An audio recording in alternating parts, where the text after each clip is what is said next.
What's going on, guys? Today we're working on the 56 Chevy, and I've got a lot of stuff done since the last video that I posted. Trunk pan's in, floor pan's in, both rocker panels are in, and we're kind of just getting to the, finishing point. We're kind of on home stretch of the sheet metal work. So I do have some like time-lapse type stuff to throw in here in just a little bit with some of the work that we've done. So basically I just want to take you around real fast, show you like kind of where we're currently at, what we still have left to finish up some of the sheet metal work, and then also what we have, just for the rest of the car.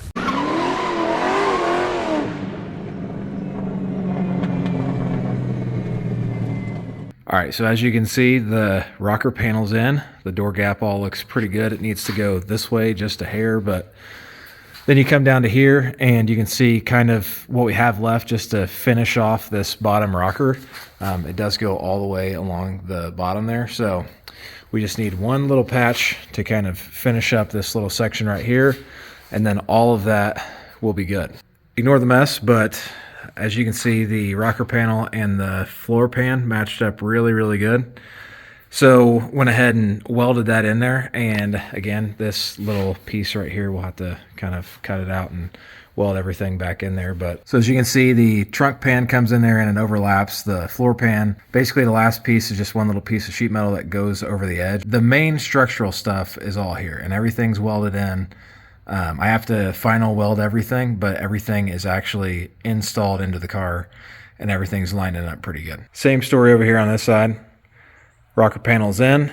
I know it kind of looks crooked on camera. It's because this weld through primer kind of went haywire down here, but it is nice and level. Have the same little section to take care of right there. And then we'll climb up here and show you guys the inside. The floor pan went in there really nicely. And again, there's where the trunk and the floor pan meet. So everything's lining up exactly as it should. I think the only thing is the little nut right there. It's like it was welded just slightly off. So I just kind of have to cut that off and move it over just a hair, and everything will line up really, really good. But that is the only issue with this floor pan. All right, so back here in the trunk area now, as you can see, the trunk floor is in. The back filler piece right there is not in the car yet because we have to order these little sections to repair this.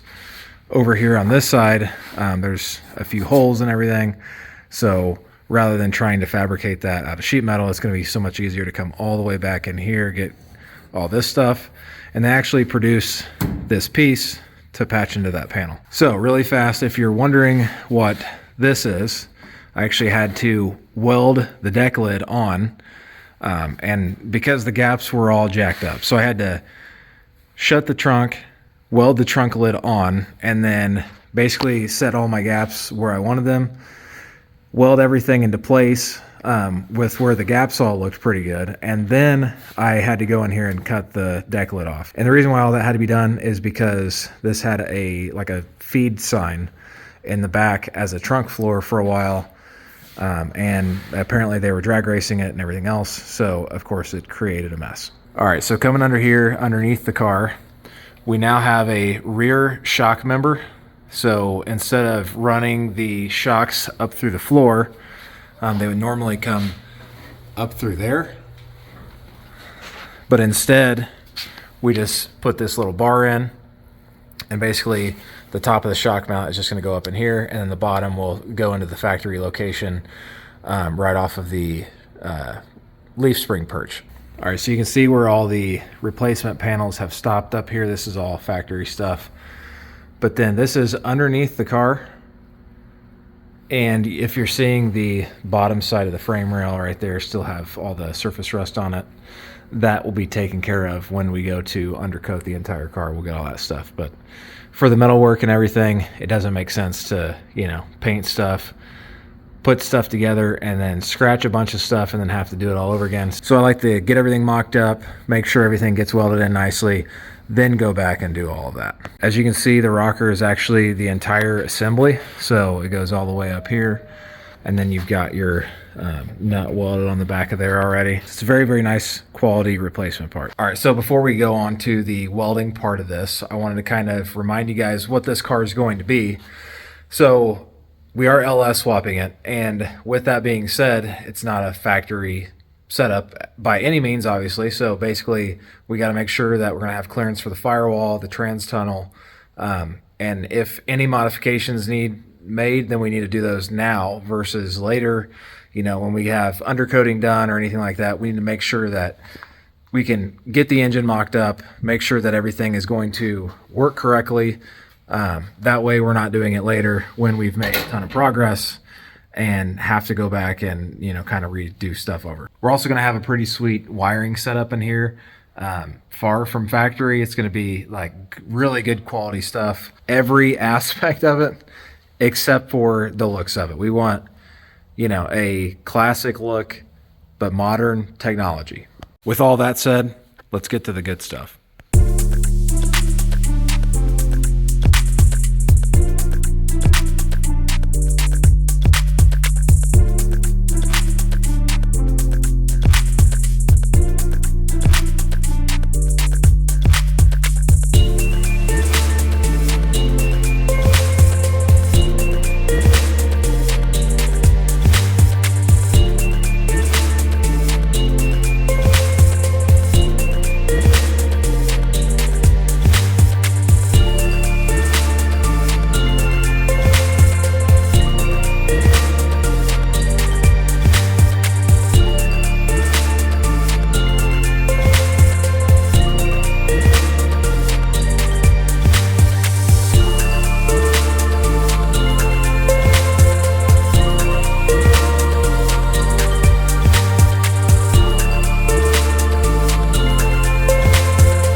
So basically here on the inside, I welded the trunk pan to the floor pan, and then the last little piece that's going to go in there is actually down here on the floor.